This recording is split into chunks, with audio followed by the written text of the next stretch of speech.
Hello students.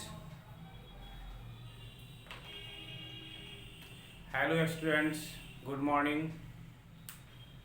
फिर आगे बढ़ते हैं। कल यानी कि प्रीवियस वीडियो में मैंने तुम लोगों को समभारिक और समस्थानिक के बारे में बताया था। अब आज हम लोग पढ़ेंगे सम न्यूट्रॉनिक और सम इलेक्ट्रॉनिक के बारे में। आज का जो क्लास होगा, जो डिस्कस होगा, वो सम न्यूट्रॉनिक और सम इलेक्ट्रॉनिक के बारे में चर्चा होगी। लेकिन प्रीवियस वीडियो जो रिलीज हुआ था उसमें कुछ बच्चे कुछ प्रश्न पूछे से एक बच्चा पूछा है कि ग्राम को किलोग्राम में कैसे कन्वर्ट किया जाएगा। ग्राम को, जो यूनिट है ग्राम मास का, उसको किलोग्राम में कैसे कन्वर्ट किया जाएगा। मैं आपको समझा देता हूं। जैसे मान लीजिए कि न्यूट्रॉन का द्रव्यमान है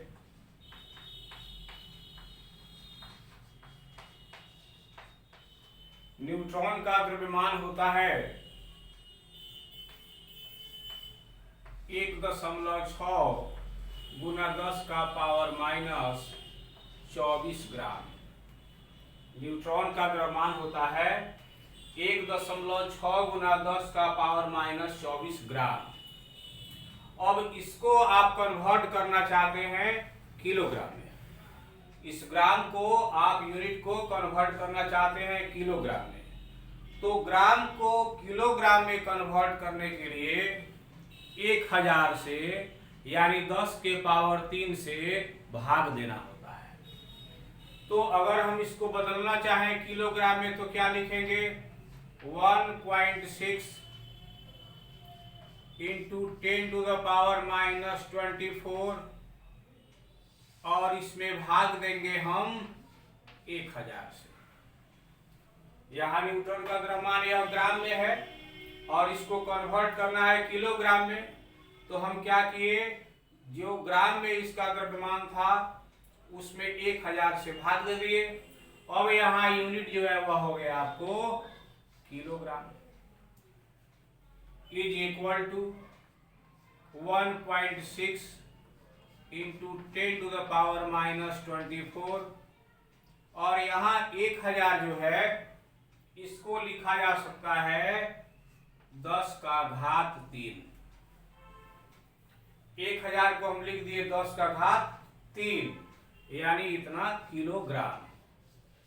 फिर इसको और आगे बढ़ाया जाए तो is equal to 1.6 into 10 to the power minus 24 और ये जो 3 है घात, ये ऊपर जाके माइनस हो जाएगा तो -3 kilogram is equal to 1.6 into 10 to the power minus 27 kilogram. देखिए ऐसे ही ग्राम को कन्वर्ट किया जाता है किलोग्राम में। समझ गए? एक लड़के का ये क्वेश्चन था कि ग्राम को किलोग्राम में कैसे कन्वर्ट करेंगे। तो ग्राम को किलोग्राम में कन्वर्ट करने के लिए आपको क्या करना होगा? 1000 से भाग देना होगा। अब इस 1000 को आप लिख सकते हैं 10 का पावर 3 और ये 10 का घात 3 ऊपर जाके हो जाएगा माइनस, तो 1.6 हो गया और गुना 10 का पावर पहले से था -24 और ये 3 आके यहाँ माइनस हो गया 1.6 गुना 10 का पावर माइनस 27 किलोग्राम। यही तरीका होता है ग्राम को किलोग्राम में कन्वर्ट करने का।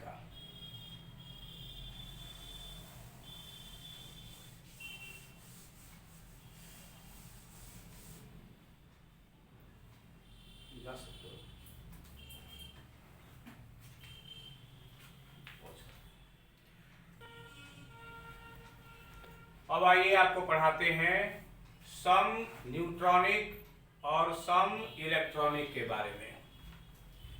आइए देखिए सम न्यूट्रॉनिक।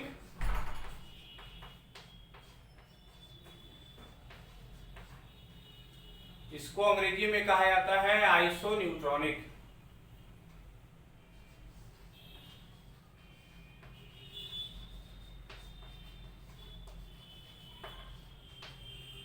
Iso neutronic.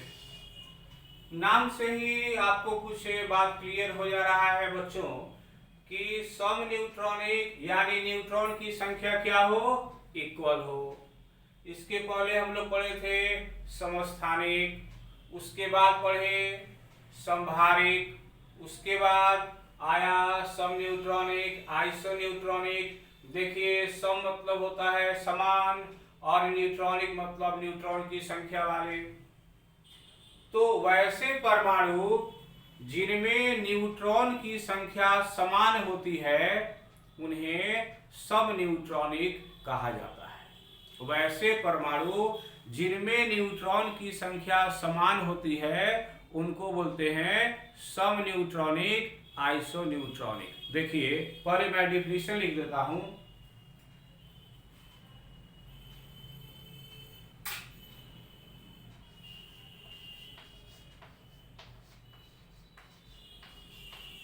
वैसे परमाणु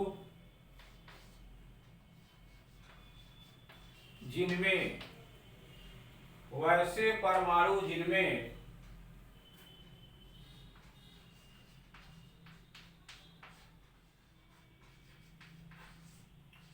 न्यूट्रॉन की संख्या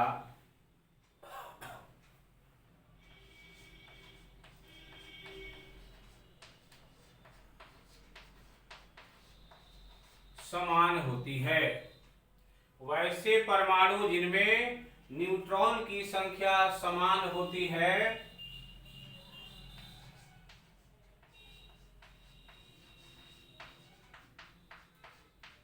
सम न्यूट्रॉनिक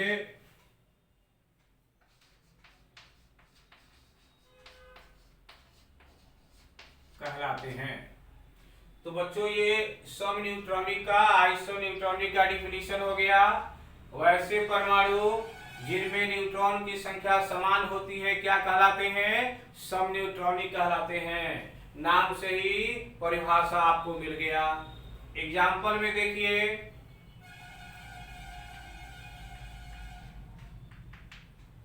पोटेशियम, पोटेशियम का सिंबल क्या होता है कि पोटेशियम का सिंबल क्या हो गया कि इसका एटॉमिक नंबर कितना होता है 19। तो हम एटॉमिक नंबर को यहां लिख दिए 19। और इसका द्रव्यमान संख्या कितना होता है 39, लिख दिया 39। और फिर एक दूसरा एलिमेंट है कैल्शियम। कैल्शियम का सिंबल बच्चों क्या होता है Ca। और इसका एटॉमिक नंबर कितना होता है 20। मास नंबर कितना होता है 40।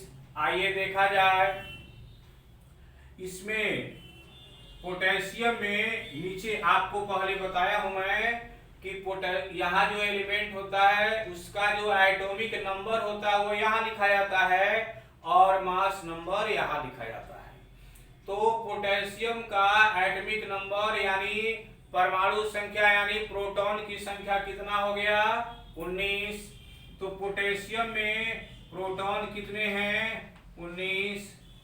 और इसका द्रव्यमान संख्या कितना है ये 39।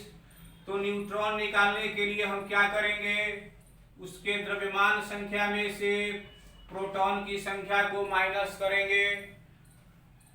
द्रव्यमान संख्या कितना है 39 माइनस कितना हो गया 19, यानी न्यूट्रॉन की संख्या कितनी हुई 20। देखिए पोटेशियम के एक एटम में न्यूट्रॉन की संख्या कितनी हो गई 20 हो गई। अब आइए कैल्शियम में निकाला जाए तो देखिए यहाँ कैल्शियम में प्रोटॉन कितना हो गया 20 और द्रव्यमान संख्या कितना है 40। तो न्यूट्रॉन निकालने के लिए द्रव्यमान संख्या में से प्रोटॉन को माइनस कर दिए, द्रव्यमान संख्या हो गया 40 और इसमें प्रोटॉन माइनस हो गया 20, कितना बच गया 20, यानी इसमें न्यूट्रॉन कितना हो गया 20।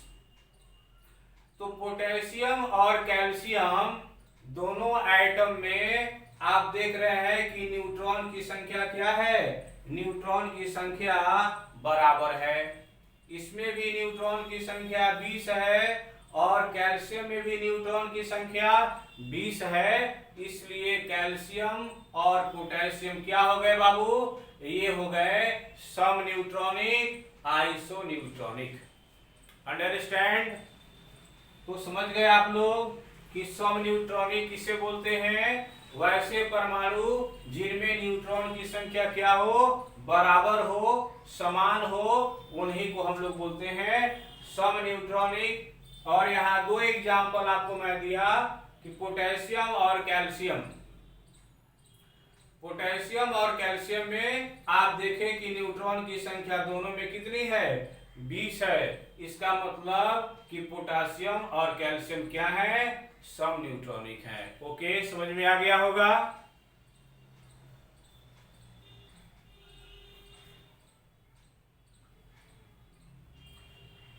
चलिए आगे बढ़ते हैं। तो सम न्यूट्रॉनिक भी आप समझ गए। अब आइए आइसो इलेक्ट्रॉनिक की चर्चा की जाए कि आइसो इलेक्ट्रॉनिक क्या होता है।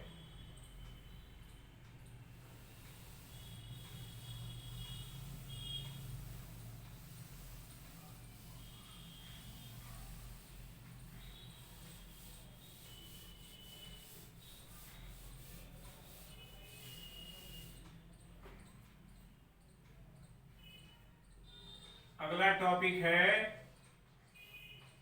Iso electronic. Iso electronic Hindi में हो गया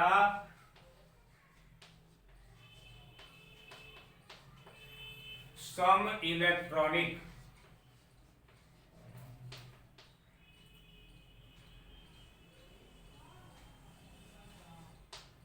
आइसो इलेक्ट्रॉनिक यानी सम इलेक्ट्रॉनिक।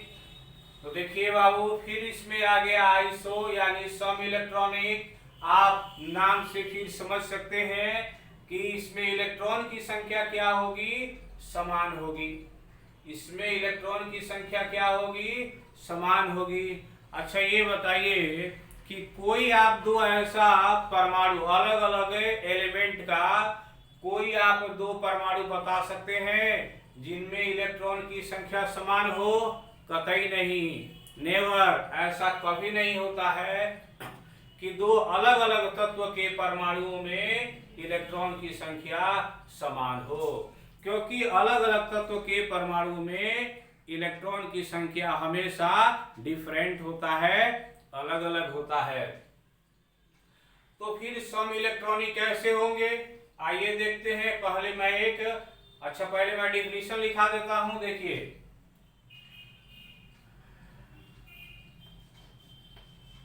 वैसे परमाणु, और यहां मैं लिख देता हूं आयन, यानी इसमें परमाणु भी आ जाएंगे और आयन भी आ जाएंगे। वैसे परमाणु या आयन जिनमें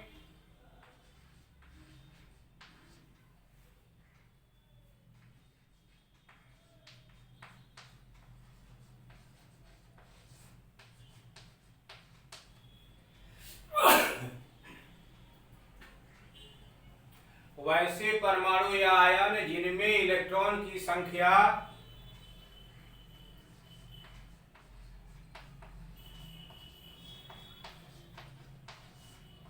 समान होती है,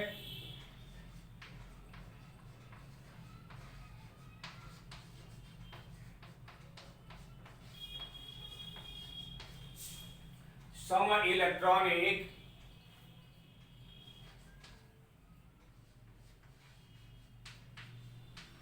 कहलाते हैं। वैसे परमाणु जिनमें परमाणु या आयन, वैसे परमाणु या आयन जिनमें इलेक्ट्रॉन की संख्या समान होती है, सम इलेक्ट्रॉनिक कहलाते हैं। देखिए उदाहरण में एक ले लीजिए उदाहरण नियॉन। नियॉन का एटॉमिक नंबर होता है 10। नियॉन एक अक्रिय गैस है। नियॉन एक अक्रिय गैस है जिसकी परमाणु संख्या होती है 10। यानी नियॉन के एक एटम में इलेक्ट्रॉन की संख्या होती है 10। तो यदि हम लोग इसका इलेक्ट्रॉनिक विन्यास करें तो इलेक्ट्रॉनिक विन्यास बाबू क्या होगा, आप लोग पढ़े होंगे कि 2 8। यानी नियॉन एटम के पहले सेल में 2 इलेक्ट्रॉन होते हैं और दूसरे सेल में 8 इलेक्ट्रॉन होते हैं। नियॉन के पहले सेल में 2 इलेक्ट्रॉन होते हैं और दूसरे सेल में 8 इलेक्ट्रॉन होते हैं।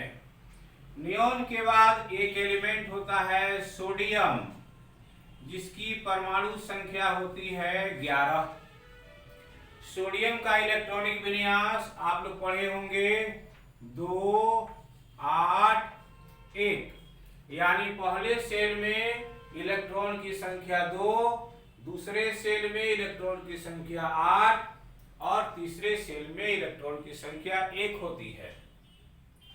अब अगर सोडियम, आप लोग 9th या 10th में पढ़े होंगे कि परमाणु जो है वह इलेक्ट्रॉन देने या लेने की क्षमता रखता है। कुछ परमाणु इलेक्ट्रॉन को लूज करते हैं और कुछ परमाणु इलेक्ट्रॉन को गेन करते हैं। जिस परमाणु के बाह्यतम कक्षा में, जिस परमाणु के सबसे बाहरी कक्षा में इलेक्ट्रॉन की संख्या 1 होती है, 2 होती है अथवा 3 होती है, वैसे परमाणु इलेक्ट्रॉन का त्याग करते हैं। तो यहाँ पर देखिए सोडियम एटम के, सोडियम परमाणु के सबसे बाहरी कक्षा में इलेक्ट्रॉन की संख्या कितनी है, 1 है। तो सोडियम परमाणु में इलेक्ट्रॉन को त्यागने की प्रवृत्ति होती है। सोडियम परमाणु इलेक्ट्रॉन त्यागने की प्रवृत्ति रखता है। तो सोडियम यदि 1 इलेक्ट्रॉन का त्याग कर देता है तो बाबू यह किसमें बदल गया, यह बदल गया सोडियम आयन में। आप लोग 9th और 10th क्लास में पढ़े होंगे कि जब कोई परमाणु इलेक्ट्रॉन का त्याग करता है तो वह धन आयन में बदल जाता है और जितने इलेक्ट्रॉन का त्याग करेगा उतने इकाई का धन आवेश उस पर आ जाता है। तो सोडियम यहाँ 1 इलेक्ट्रॉन का त्याग कर रहा है तो सोडियम पर 1 इकाई का धन आवेश आ गया और सोडियम परमाणु बदल गया सोडियम आयन में। तो सोडियम आयन में इलेक्ट्रॉन की संख्या कितनी हो गई, सोडियम में इलेक्ट्रॉन की संख्या थी 11 और सोडियम 1 इलेक्ट्रॉन का त्याग करके बदल गया सोडियम आयन में, तो उसमें 1 इलेक्ट्रॉन घट गया ना। तो उसमें बताइए इलेक्ट्रॉन की संख्या कितनी हो जाएगी, 10। सोडियम में इलेक्ट्रॉन की संख्या थी 11, लेकिन जब वह 1 इलेक्ट्रॉन का त्याग कर दिया तो अब वह सोडियम आयन में बदल गया और उसमें इलेक्ट्रॉन की संख्या कितनी हो गई, 10। फिर देखिए एक एलिमेंट होता है मैग्नीशियम, जिसका सिंबल है Mg, और मैग्नीशियम में इलेक्ट्रॉन की संख्या होती है 12। तो फिर इसका इलेक्ट्रॉनिक कॉन्फ़िगरेशन यदि किया जाए तो हो जाएगा 282। यानी मैग्नीशियम के पहले सेल में 2 इलेक्ट्रॉन होते हैं, दूसरे सेल में 8 इलेक्ट्रॉन होते हैं और तीसरे सेल में जो लास्ट सेल है उसमें 2 इलेक्ट्रॉन होते हैं। तो मैग्नीशियम 2 इलेक्ट्रॉन का त्याग करेगा। मैग्नीशियम एटम में 2 इलेक्ट्रॉन त्यागने की प्रवृत्ति होती है। मैग्नीशियम एटम में 2 इलेक्ट्रॉन त्यागने की प्रवृत्ति होती है। तो जब यह 2 इलेक्ट्रॉन का त्याग कर देगा तो इस पर 2 इकाई का धन आवेश आ जाएगा और इसमें इलेक्ट्रॉन की संख्या, अब मैग्नीशियम आयन हो गया, इसमें इलेक्ट्रॉन की संख्या 2 घट गई यानी हो गया 10। उसी तरह ये एल्यूमिनियम है, एल्यूमिनियम में 13 इलेक्ट्रॉन होते हैं। एल्यूमिनियम का एटॉमिक नंबर 13 होता है, उसमें 13 इलेक्ट्रॉन होते हैं और इसका इलेक्ट्रॉनिक विन्यास हो जाएगा 2 8 3। एल्यूमिनियम का इलेक्ट्रॉनिक विन्यास 2 8 3 हो जाता है।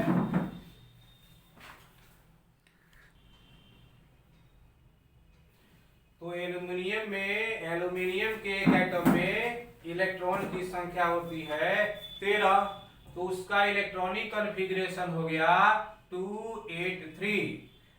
यानी एल्यूमिनियम में जो 13 इलेक्ट्रॉन होते हैं वो 2 इलेक्ट्रॉन होता है पहले सेल में, 8 इलेक्ट्रॉन होता है दूसरे सेल में और 3 इलेक्ट्रॉन होते हैं तीसरे सेल में। इलेक्ट्रॉन एल्यूमिनियम 3 इलेक्ट्रॉन त्यागने की प्रवृत्ति रखता है। देखिए आपको बोले थे कि जिस भी एटम में सबसे बाहर वाले सेल में इलेक्ट्रॉन की संख्या 1 होती है, 2 होती है अथवा 3 होती है, वो अपने इलेक्ट्रॉन को लूज करने की प्रवृत्ति रखते हैं। उनमें ये टेंडेंसी होती है कि वो इलेक्ट्रॉन को लूज कर सके। तो यहाँ लास्ट में जो लास्ट सेल है उसमें कितने इलेक्ट्रॉन हैं? 3 इलेक्ट्रॉन हैं।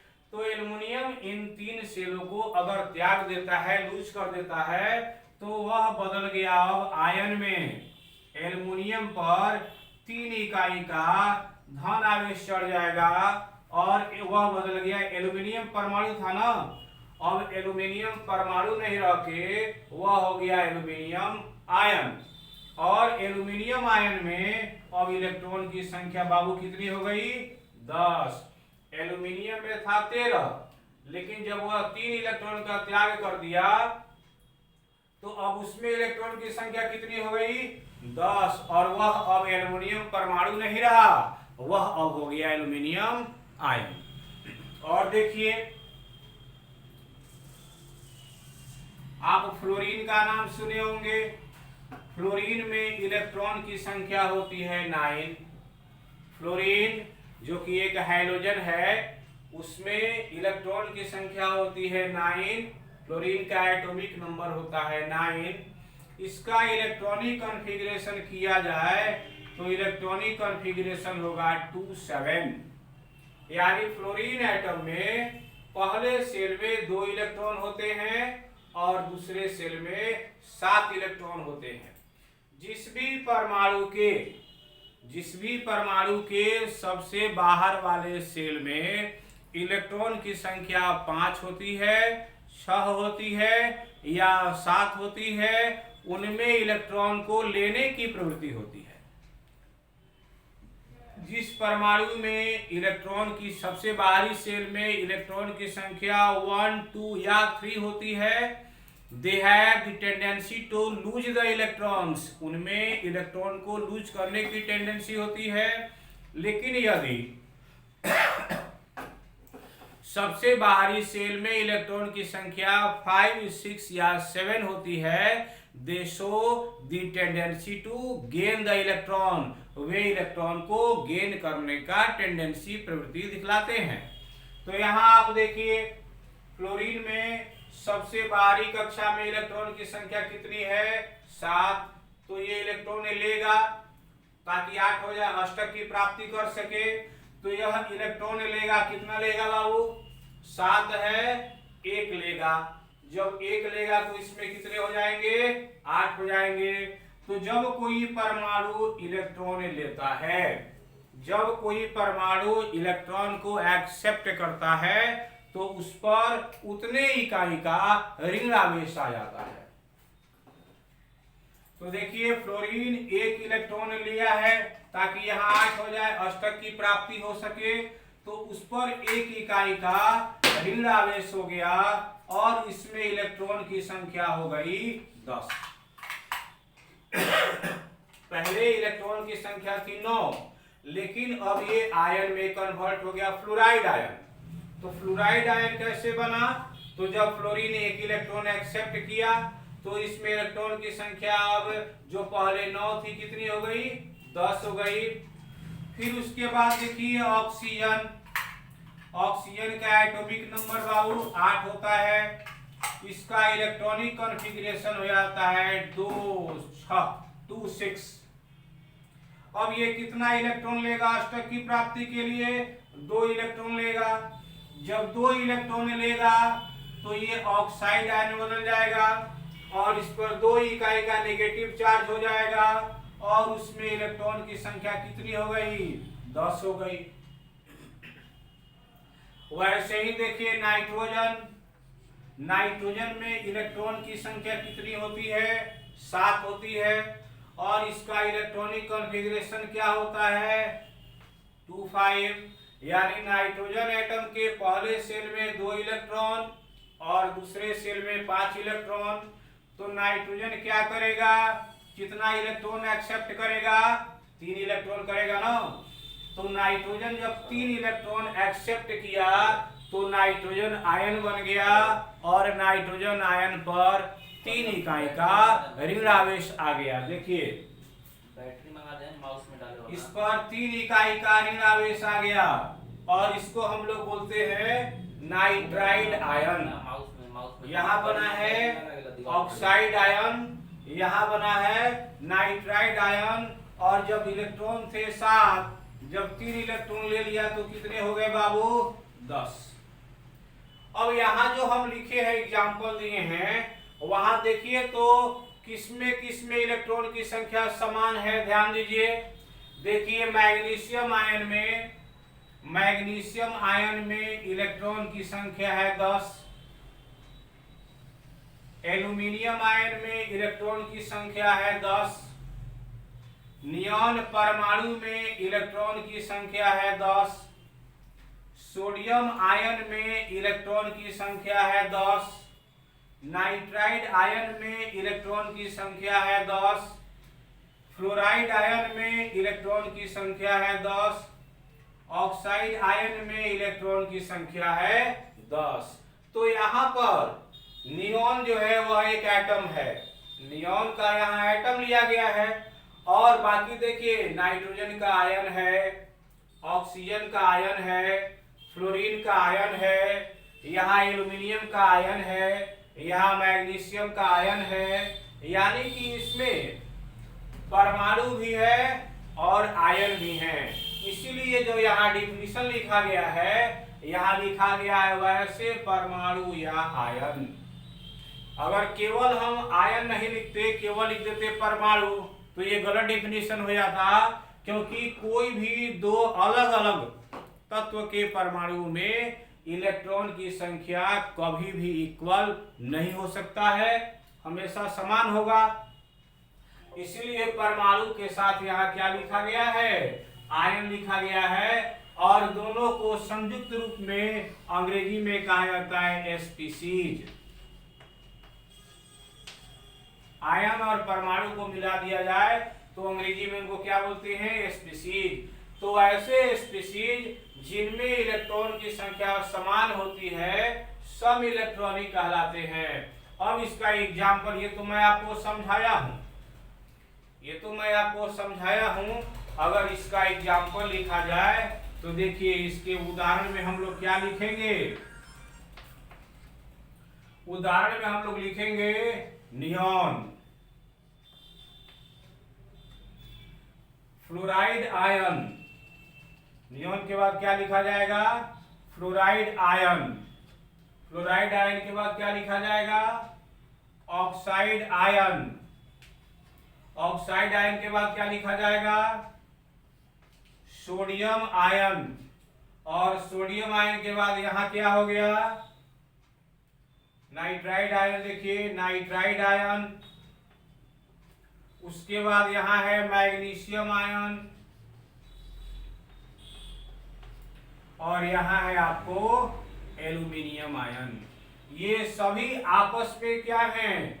ये सभी आपस में सम इलेक्ट्रॉनिक हैं, क्योंकि इन सभी परमाणु या आयनों में इलेक्ट्रॉन की संख्या बराबर है। नियॉन परमाणु, fluoride ion, oxide ion, sodium ion, nitrogen nitride ion, magnesium ion और एल्यूमिनियम आयन, इन सबों में इलेक्ट्रॉन की संख्या आप देखेंगे तो इलेक्ट्रॉन की संख्या कितनी है? 10 है, समान है। इसलिए ये सभी क्या कहलाएंगे?